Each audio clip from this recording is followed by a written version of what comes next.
Les amis, les Russes sont pas sérieux. Les Russes sont pas sérieux. Je suis pas d'accord avec les Russes. Qu'est-ce qu'ils font comme ça, là, les amis? C'est-à-dire que les Russes disent qu'à partir du 1er mai,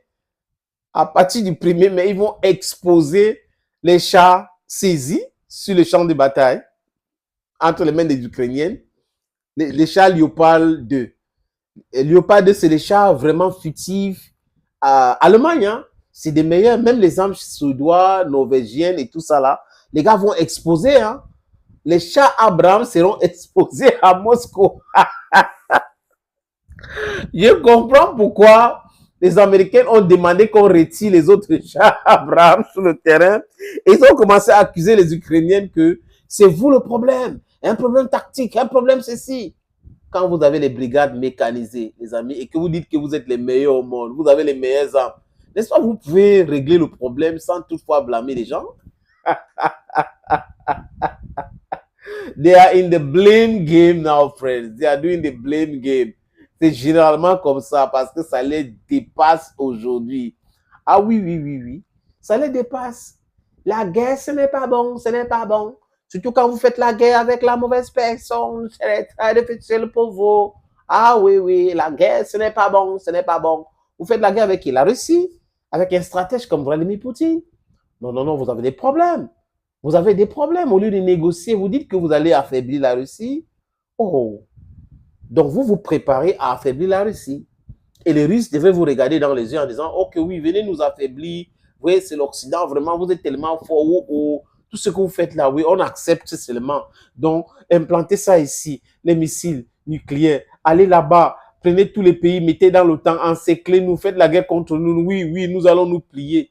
Vous avez, c'est-à-dire que comment est-ce que les gens peuvent réfléchir comme ça en 2022, 2023, 2024? Ils continuent de réfléchir comme ça. Vous réfléchissez sur comment employer la brutalité pour régler les problèmes. Et vous ne pensez pas que les autres réfléchissent aussi sur comment se défendre. C'est quelle sorte de naïveté ou en fait, en anglais, on dit power corrupts, but absolute power intoxicates. Je pense que le pouvoir absolu qu'ils ont eu à un moment donné, ça les a intoxiqués. Ah oui, aujourd'hui, ce n'est pas hier, et hier, ce n'est pas aujourd'hui. Comprendre? Les amis, je vous suggère d'écouter cet élément qui parle de l'exposition des armes. Oh, faux, faux, faux. On a les armes puissantes. Faux, faux, faux. C'est fort. C'est ceci. Écoutez ceci, les amis. Outre le Léopard 2, fleuron de l'industrie militaro-industrielle allemande, les visiteurs pourront découvrir de nombreux blindés, dont un Marder allemand, un Bradley américain, un CV-90 suédois et un AMX-10 RC français. Au total, l'exposition comprendra plus de 30 matériels militaires fabriqués par 12 pays. L'opération spéciale a révélé de nombreuses faiblesses des équipements de l'OTAN, en particulier leur faible capacité de franchissement, et a déjà brisé le mythe de l'invulnérabilité du Challenger 2 britannique. J'ai dit l'année dernière que les chars Abrams seraient la principale cible des Russes. Et le déroulement de la guerre l'a prouvé. Il faut se rappeler qu'il n'y a pas de chars invincibles. Les Russes veulent aussi montrer cela. Ils ont détruit des chars Léopard, maintenant ils détruisent des chars Abrams et ils continueront. Et il semble qu'il ait raison. L'une des pièces les plus précieuses, ce même Abrams, est déjà en route pour la capitale russe, comme le montrent des images ayant récemment circulé sur Internet.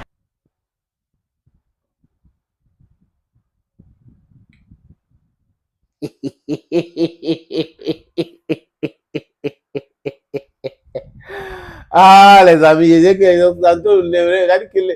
ne vont pas aimer cela. Ça démontre leur petitesse, leur faiblesse. Comment se fait-il que les hommes très puissants qui peuvent changer une situation sur le front de la guerre sont capturés aisément comme ça? Les amis, si ces gens-ci avaient capturé les armes russes, c'est que depuis longtemps, ils seront en train d'exploser. Mais en réalité, on ne se trompe pas, le peuple africain. On ne se trompe pas parce qu'on a soumis ces choses-là. Et à chaque fois qu'on est en train de dire des choses de façon désintéressée, on dit la vérité. Si quelqu'un analyse une situation de façon désintéressée, cette personne va forcément dire la vérité. Donc, il faut écouter les gens qui vous parlent avec beaucoup d'expérience dans la souffrance, avec beaucoup d'expérience dans la manipulation. Écoutez-les. Si les Ukrainiens avaient écouté ces groupes de présidents africains qui sont arrivés là-bas pour la paix, ils ne seront pas là aujourd'hui. Si les Occidentaux avaient écouté le peuple du Sud global qui a dit « Votre guerre contre la Russie, là, c'est votre guerre, ce n'est pas notre dada », ces gars-là devraient comprendre que la situation est tellement difficile, il ne faut plus continuer à penser comme ils pensent là. Mais comme power intoxicated, absolute power intoxicated, ils sont là, toujours là-dedans, en pensant que non, bon, peut-être on va trouver une panacée, une solution miracle avec nos armes miracles, les armes vont faire ceci. Il n'y a pas d'armes miracle. La Russie a démontré encore, s'il y avait des gens qui en doutaient encore, qu'il n'y a pas d'armes miracle. Ça n'existe pas. Ça existe uniquement sur les chaînes de télévision en Occident. Mais sur le terrain de la guerre, nada. Thank you, friends. Thank you again, and bye-bye.